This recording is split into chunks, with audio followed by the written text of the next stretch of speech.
മണിയാർ ജലവൈദ്യുത പദ്ധതി കരാർ സ്വകാര്യ കമ്പനിയായ കാർബോറാണ്ടത്തിന് നീട്ടി നൽകുന്നതിനെ ന്യായീകരിച്ചും വൈദ്യുതി മന്ത്രി കെ കൃഷ്ണൻകുട്ടിയെ തിരുത്തിയ മുഖ്യമന്ത്രി പദ്ധതി തിരിച്ചെടുക്കാൻ കമ്പനിക്ക് നോട്ടീസ് നൽകിയിട്ടുണ്ടെന്ന് വൈദ്യുതമന്ത്രി സഭയെ അറിയിച്ചതിന് പിന്നാലെയാണ് മുഖ്യമന്ത്രി എഴുന്നേറ്റത്. കരാർ കാലാവധി കഴിഞ്ഞിട്ട് പദ്ധതി ഏറ്റെടുക്കുന്നതിൽ എന്താണ് തടസ്സം എന്ന് രമേശ് ചെന്നിത്തലയും ചോദിച്ചു. സർ, സാധാരണഗതിയിൽ BOT വ്യവസ്ഥ പ്രകാരം കാലാവധി കഴിഞ്ഞാൽ അത് ഏറ്റെടുക്കേണ്ടത് ഗവൺമെന്റിന്റെ ഉത്തരവാദിത്തമാണ്. ഇലക്ട്രിസിറ്റി ബോർഡ് നിരവധി തവണ ഇത് ആവശ്യപ്പെട്ടിട്ടും ഗവൺമെന്റ് ഈ കാര്യത്തിൽ ഒന്നും ചെയ്യുന്നില്ല. BOTയുടെ കാലാവധി കഴിഞ്ഞാൽ സർക്കാരിലേക്ക് തിരികെ വരേണ്ട ഈ പദ്ധതി 25 വർഷം കൂടി നീട്ടിക്കൊടുത്താൽ 1 ഡസനിലേറെ വൈദ്യുതി പദ്ധതികൾ ഇതുപോലെ നീട്ടിക്കൊടുക്കേണ്ടി വരും.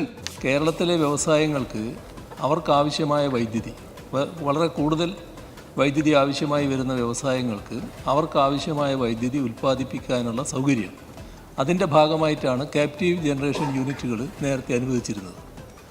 അതിൻ്റെ ഭാഗമായി വരുന്നൊരു പദ്ധതിയാണിത്. ഈ അനുവദിച്ച പലരും അത് നടപ്പാക്കിയിട്ടില്ല. ഇവരത് നല്ല നിലക്ക് നടപ്പാക്കി എന്നുള്ളതൊരു വസ്തുതയാണ്. അവർ കുറേ കാലമായിട്ട് ഇവിടെ നിൽക്കുന്നതാണ് നമുക്കെല്ലാവർക്കും അറിയാമല്ലോ. ഈ കാർബോറാണ്ട് എന്ന് പറയുന്നത് അവർ ഇനിയും തുറന്നിവിടെ നിലനിൽക്കുന്നു. അപ്പോൾ അത്തരം ക്യാപ്റ്റീവ് ജനറേഷൻ തുറന്നു പോകണമെന്നുള്ളത് തന്നെയാണ് സർക്കാരിൻ്റെ പൊതുവായ നയം. അതിലൊരു തർക്കവും ആ കാര്യത്തിലില്ല. കാർബോറണ്ടം യൂണിവേഴ്സിറ്റി ലിമിറ്റഡ് അനുവദിച്ച മണിയാർ ചെറുകിട വൈദ്യുതിയുടെ ബൂട്ട് കാലാവധി ദീർഘിക്കുന്നത് പ്രത്യക്ഷമായി പൊതുമേഖലാ സ്ഥാപന KSBയിൽ നഷ്ടമുണ്ടാക്കുകയും അത് പരോക്ഷമായി വൈദ്യുതി ചാർജ് വർധനയുടെയും പൊതുജനങ്ങളുടെയും ബാധിക്കാനിടയെന്ന് KSEBL റിപ്പോർട്ട് ചെയ്തിട്ടുണ്ട്.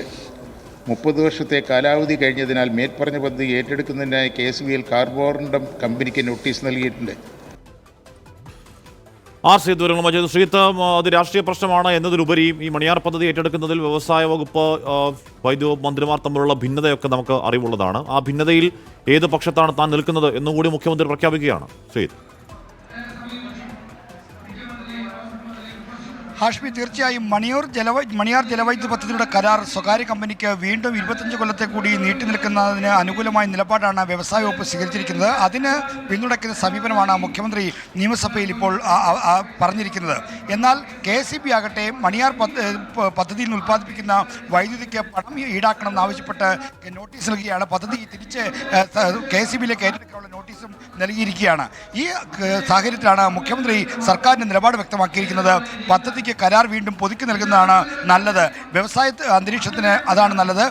അവർ ഉൽപ്പാദിപ്പിക്കുന്ന വൈദ്യുതി അവരുടെ വ്യവസായങ്ങൾക്ക് ഉപയോഗിക്കട്ടെ, ബാക്കിയുണ്ടെങ്കിൽ KSEBക്ക് നൽകട്ടെ. അത്തരത്തിലൊരു സമീപനം സ്വീകരിക്കുന്നതാണ് നല്ലത് എന്ന കാര്യം മുഖ്യമന്ത്രി ഈ സബ്മിറ്റിന് ശേഷം പ്രഖ്യാപിക്കുകയായിരുന്നു. അതാണ് ഇപ്പോൾ മുഖ്യമന്ത്രി പറഞ്ഞിരിക്കുന്നത്. എന്നാൽ വ്യവസായ വകുപ്പിന് ഇതിൻ്റെ പിന്തുണ നൽകുന്നതിനോട് വൈദ്യുതി മന്ത്രിക്ക് യോജിപ്പില്ല. അദ്ദേഹത്തിൻ്റെ യോജിപ്പില്ലായ്മ സഭയിൽ പ്രകടമായതിന് പിന്നാലെയാണ് മുഖ്യമന്ത്രി എഴുന്നേറ്റ് കരാർ പുതുക്കുന്നതിനോട് യോജിച്ചുകൊണ്ട് സംസാരിച്ചത്.